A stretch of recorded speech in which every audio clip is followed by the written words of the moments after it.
Good morning, everybody. Good morning. Welcome to our service, and my particular thanks to Shelley and to Sally for playing these Pentecost tunes for us this morning. Come down, O love divine, and Spirit of the living God, fall afresh on me.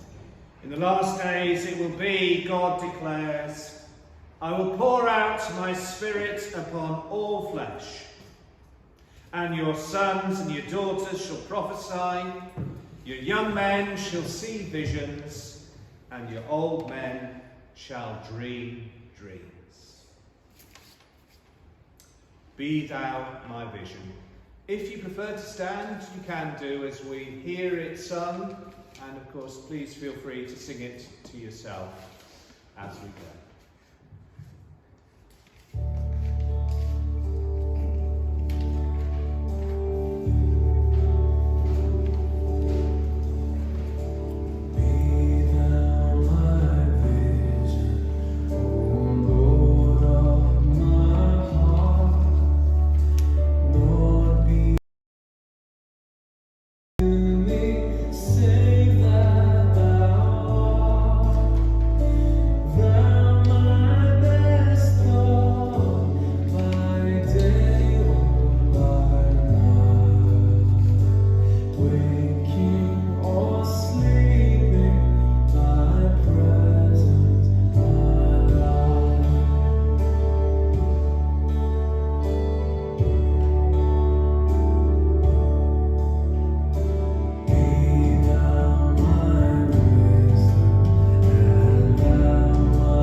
Our loving Heavenly Father, we thank you that your vision, shown to us by your Son, is empowered within us by your Spirit, as you come to live in us.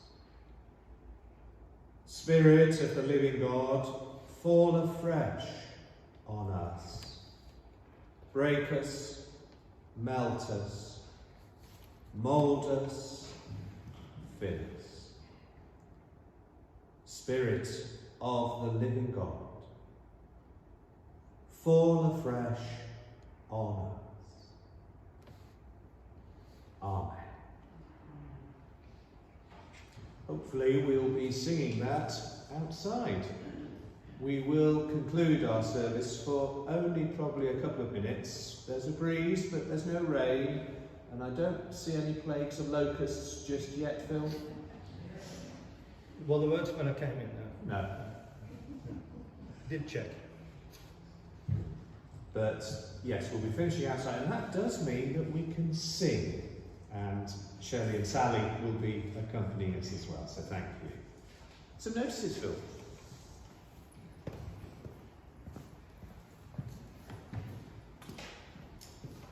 Good morning, everybody. Welcome. I must remember to add checking for locusts on the risk assessment before we start next week's service. A few thank yous to start with. First of all, thank you to Sean for leading the service, and thank you to Shelley and Sally for leading us beforehand and again in a while. Terry's going to be doing the prayers, and Sheila in a moment or two will come forward and do the reading. Special thank you as well, though, to William at the back, who is responsible for all the sound work and the changes of the PowerPoint, etc., and the live streaming. We do depend on him and on Ella quite a lot these days. I'll say a bit more about that in a minute. You may have noticed, slight difference this morning, we've got real flowers in the church. And this is courtesy of yesterday's lovely wedding between Audrey and Bob. And those of you that were here will testify, it really was a lovely occasion. We're so thrilled for both of them. Special well done to Pam for the beautiful flowers. I think they're being sorted out afterwards, Pam, is that right? Okay. Well done on that.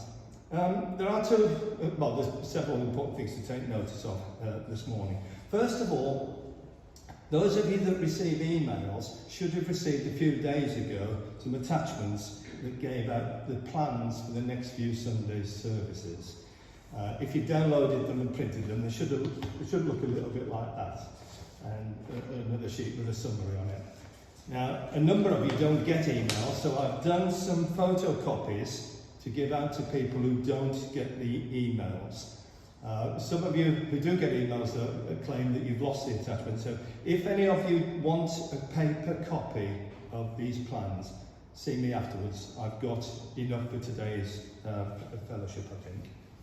But they are important. They do outline what's going on over the next few weeks. And it starts actually on Wednesday. There will be a pre-recorded Bible study session this coming Wednesday. But Sean will put details up on about that.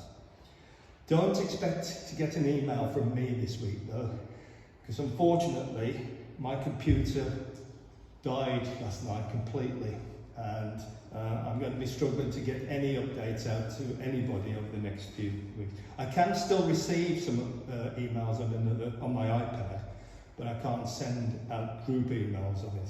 So it's going to be a little bit of a struggle for the next few days. Talking about the live streaming, and welcome to everybody around the world who's tuning into this this morning. We do need help with this. Ella and William are doing a fantastic job with it, but they're not available every week. And we would like to continue as often as possible to do the live streaming. And it would be good to get a team of people who could actually do this for us. Now, I'm in the same position as many of you. I'm not completely comfortable with doing these sort of things, but you may have relatives, younger, who may be keen to help, and it could be an opportunity to get some of our youngsters involved. If you know of anybody in your friendship group or in your family group that might be interested in helping with this, we'd love to involve them. I mean, one of you might be interested as well. It's not age specific, is it? But we do need a team to do this. This is going to be the way it is for a long, long time. In fact, I think live streaming is here to stay. So if you do know of people who can help, let me know. Today is the deadline for the church magazine, so if you want to contribute an article, make sure Marcel gets it today. We've had some news about the funeral of Gwen Mason, and that's going to be on Wednesday of this week, the 26th of May, at 12:20 at Stourbridge Crematorium. And lots of you will have fond memories of Gwen and of Ron and other members of their family. I'm afraid I've got some other sad news, and a few of you within the fellowship will know this lady. Anne West, the stalwart of Churches Together in Halzowen, from St John's Church in the centre of Halzowen. Sadly, Anne passed away this week. She was really active on Churches Together in Halzowen, and particularly helpful with Ernest Crutchley many years ago when they first set up the asylum group, the welcome group for asylum seekers in Halzowen. And our condolences do go out to Anne's husband and her family. Final notes before I do the birthdays. We've still got 4 hanging baskets empty under the table in the porch of the hall. Janet and Brian have done a fantastic job putting the new ones outside.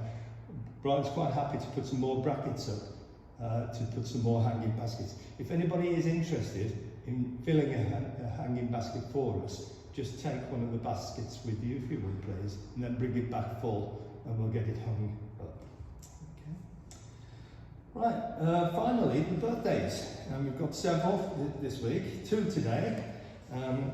Alison Maguire and Abby Wheeler have got their birthdays today, and already messages are going out on WhatsApp about that. Louise Perry has a birthday on Tuesday, and Chloe, who is here today but in Sunday Club, believe it or not, is 13. What happened to your baby? Yeah. I've just spoken to her. Chloe's 13 on Thursday, and she's going to come and see me afterwards to get something out of the box. I think that's it for the notices, and I think Sheila's going to come forward now to do the reading. Thank you.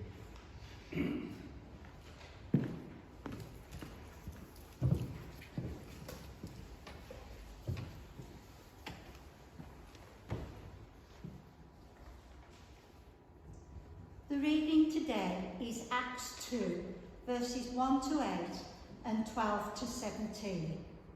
When the day of Pentecost had come, they were all together in one place, and suddenly from heaven there came a sound like the rush of a violent wind, and it filled the entire house where they were sitting. Divided tongues as of fire appeared among them, and a tongue rested on each of them.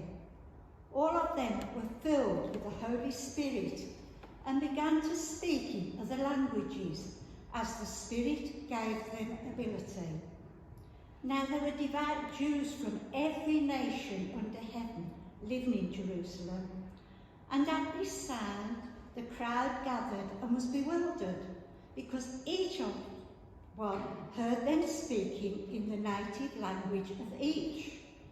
Amazed and astonished, they asked, "Are not all these who are speaking Galileans? And how is it that we hear, each of us, in our own language?" All were amazed and perplexed, saying to one another, "What does this mean?" But others sneered and said, "They are filled with new wine." But Peter, standing with the 11, raised his voice and addressed them. "Men of Judea and all who live in Jerusalem, let this be known to you, and listen to what I say. Indeed, these are not drunk as you suppose, for it is only 9 o'clock in the morning. No, this is what was spoken through the prophet Joel. In the last days it will be, God declares, that I will pour out my spirit upon all flesh, and your sons and your daughters shall prophesy, and your young men shall see visions, and your old men shall dream dreams. This is the word of the Lord. Thanks be to God.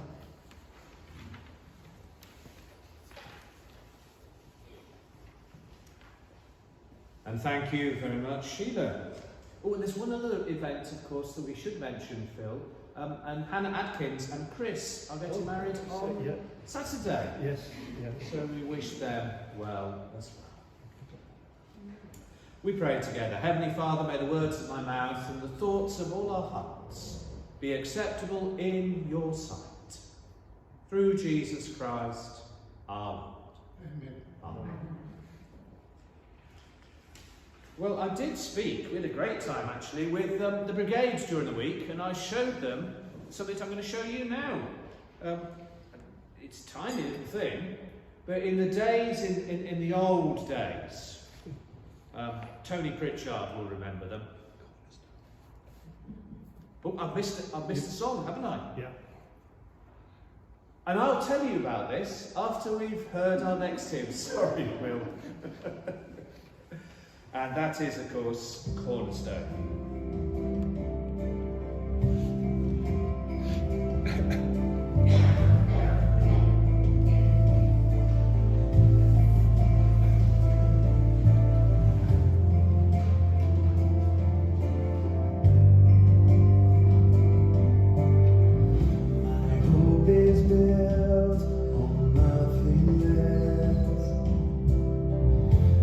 Jesus' blood and righteousness.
Thank you, Will.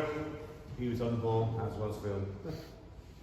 So I took these in, and well, you've got to be at a certain age to remember them, but in the days before torches and electric light and all these things, you had to have a candle. And if you were travelling, this is the sort of thing that you might have. This is quite an old one, but it was a portable candle. You'd kept it in a bag, and then when you got to where you were staying, especially probably in your room, there might have been lights elsewhere, but you've got your own little candle and you could carry it around. And, well, why don't we light it? Because you can hardly see it, can you? Tiny little candle.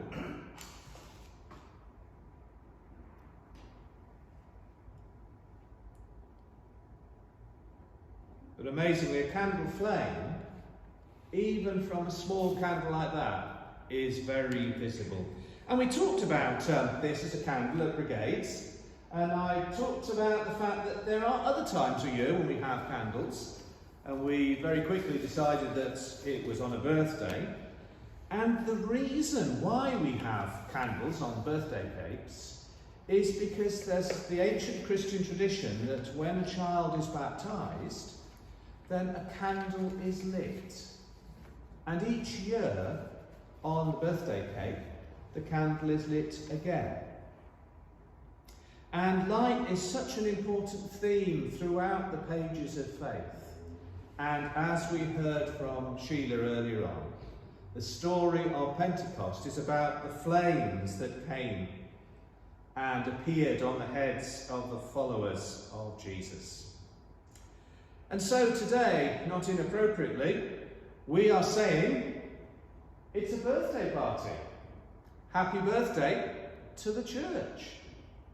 We're celebrating the coming of God's Spirit, the view of the Holy Trinity, of God up there, the maker of everything, and then God the Son, God in Jesus, God beside us, and then the coming of the Spirit, which is God inside us. Jesus could only be in one place, but by his Spirit, he could be with us all. And so it's the birthday of the church. And as I said, of ascension. Ascension marks job done. But for the church, it says job begun. There's something important about this. My second point, that we are not on our own. Sometimes it can be overwhelming, the job that we have to proclaim good news, to share God's love. We might feel we're only a tiny little light. What difference can we make? Of course, it is better to light a candle than to curse the darkness. To be the little candle shining in the light. Did we all sing that when we were very young? Yes. And that's still our job now. Because it's no longer a distant God, the God of the Old Testament, miles away from us, someone in fear. Again, last time we talked about the Holy of Holies being where God was, and that was it. But now the Spirit has come. And it's no longer God distant, remote, fearful, but God present. His light shining in us and through us. And in the roles that we have, we need have no fear. But the Spirit's presence means we also have no excuse not to get on with it. So, Pentecost demands that we respond to the invitation to the birthday party. Répondez s'il vous plaît, so I'm told. Let me know what you're going to do about it. The old Greek word is hagios for a saint, but Hagios is associated with someone who does something good. And if it's a birthday, we've been sent the invitation to be saints, to be good people. To be good people in a world that desperately needs the light that we offer.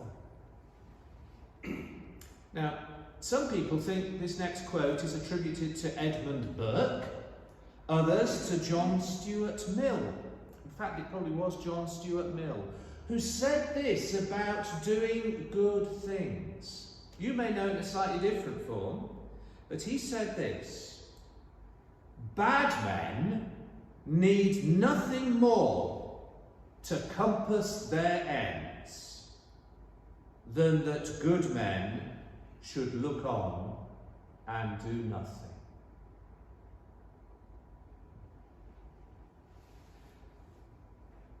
Evil thrives easily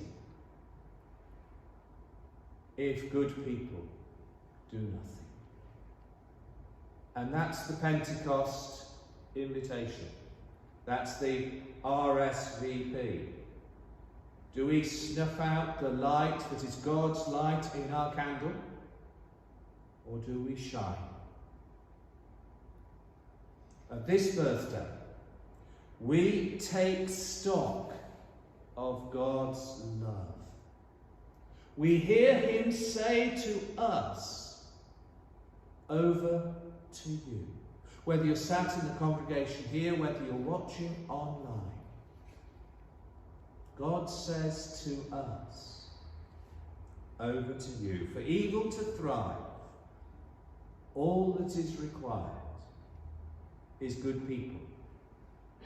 Do nothing. Terry is going to lead us in prayer.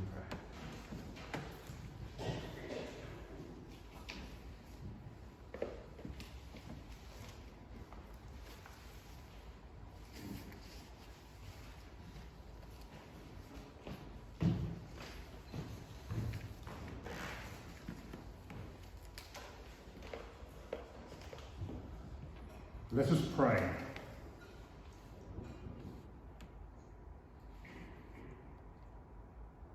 God, let your Spirit move amongst our world leaders as they consider climate change and how their actions can affect our world. We think of the story of Rose from Christian Aid, who has to walk miles because of the drought in her area. We think of sudden flooding. All this is caused by global warming. We think of all the plastics that end up in the ocean. Lord, may your Spirit move amongst those that are responsible and get them to change their ways. Lord, in your mercy, hear our prayer. We worry, Lord, about the ongoing drama in Israel between the Palestinians and those from Gaza. And we think, Lord, of other places around the world where there's war and bloodshed. We ask you, Lord, to move your Spirit amongst those leaders and find peace again. Lord, in your mercy, hear our prayer. Lord, we think of the ongoing pandemic of COVID. Think of places like India and Brazil and other places where it never seems to end. Lord, our scientists are doing all they can. Lord, we ask for some equality in the world where everyone can have the medical attention that they need. May your Spirit move amongst those that are responsible. bring relief. Lord, in your mercy, hear our prayer. We think, Lord, of our congregation, or our trials and tribulations that we go through day by day. May your Spirit uplift us and bring us peace. Lord, we think of our families and friends and our other concerns, and we'll spend a moment thinking in our own hearts of those things.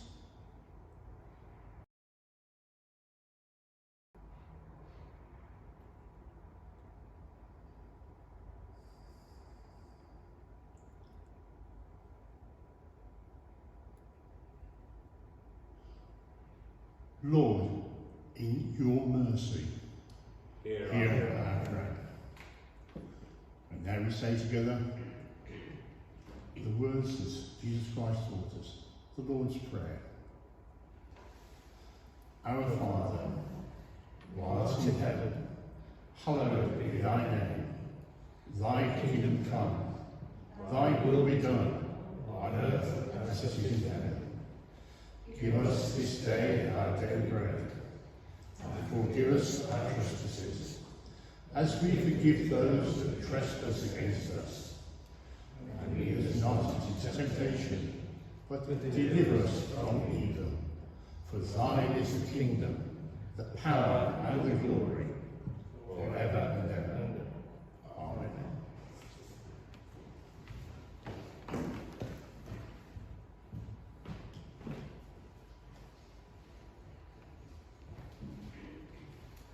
Thank you to Terry. And now we're going to make our way outside. I don't know if this candle will stay alight out there. I hope it will at least get me down to the back there. Just a little thought about this, that this candle hasn't got a huge amount of life left in it, but then we all have to burn brightly right to the end. Let's make our way outside.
Well, I thought, shall I do it?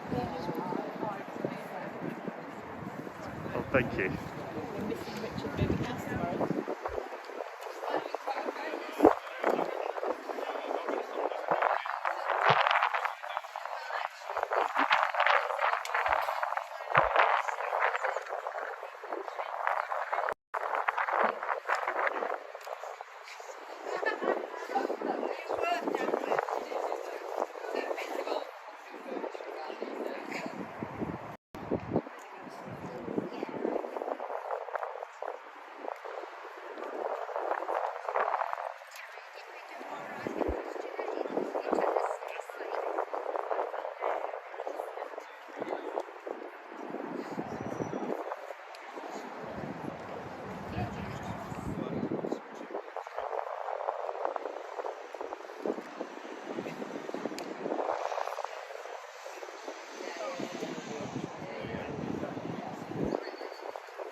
You can probably come a tiny bit closer if you like, because I don't know if you'll hear the violins or me.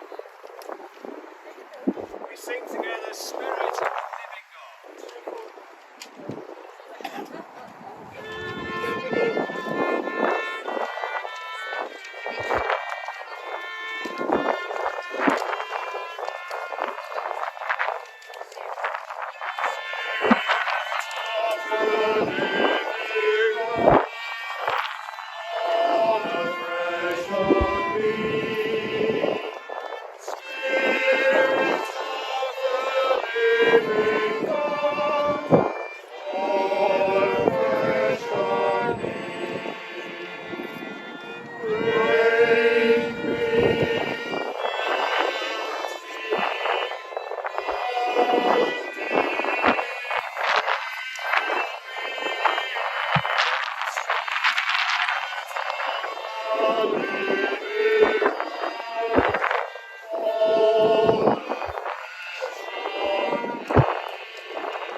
Let us go in peace to love and serve God. In the name of Christ. The grace of our Lord Jesus Christ, the love of God, and the fellowship be with us all. God bless you.